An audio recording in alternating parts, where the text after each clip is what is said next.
ಕೃಷಿಕರಿಗೆ ಸೈನಿಕರಿಗೆ ಮಾಡುವ ಸನ್ಮಾನ ಮಾಡುವುದು ಅವನ ಕಾರ್ಯದಲ್ಲಿ ಬೆಂಬಲಿಸಿದರೆ ದೇಶ ನಗುವಂತಹ ಕಾರ್ಯ ಎಂದು ಶಾಸಕ ಶಿವರಾಮ್ ಹೆಬ್ಬಾರ್ ಬಣ್ಣಿಸಿದರು. ಭಾನುವಾರ ಶಿರ್ಸಿ ನಗರದ ತೋಟಗಾರಿಕಾ ಇಲಾಖೆಯ ಆವರಣದಲ್ಲಿ 3 ದಿನಗಳ ಜಿಲ್ಲಾ ಮಟ್ಟದ ಫಲಪುಷ್ಪ ಪ್ರದರ್ಶನಕ್ಕೆ ಚಾಲನೆ ನೀಡಿ ಮಾತನಾಡಿದರು.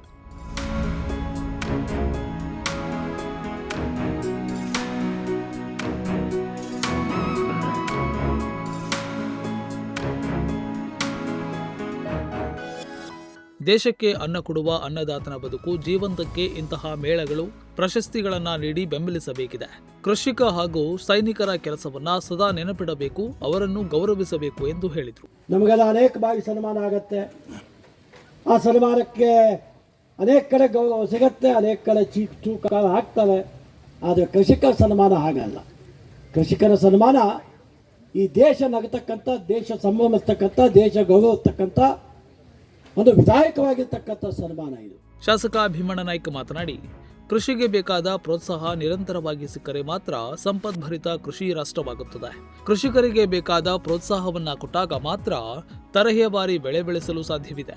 ಹಳದಿ ಹಾಗೂ ಎಲೆ ಚುಕ್ಕೆ ರೋಗ ನಿಯಂತ್ರಣ ಹಾಗೂ ಔಷಧವನ್ನ ವಿಜ್ಞಾನಿಗಳು ಲಕ್ಷ್ಯ ಹಾಕಬೇಕಿದೆ. ಕಾಫಿ, ಕಾಳು ಮೆಣಸು ಪರ್ಯಾಯ ಬೆಳೆ ಕೂಡ ಬೆಳೆಯಬೇಕಾಗಿದೆ. ರೈತರು ಆರ್ಥಿಕವಾಗಿ ಉಪ ಬೆಳೆ ಬೆಳೆದು ಲಾಭ ಮಾಡಿಕೊಳ್ಳಬೇಕಿದೆ ಎಂದು ಹೇಳಿದರು.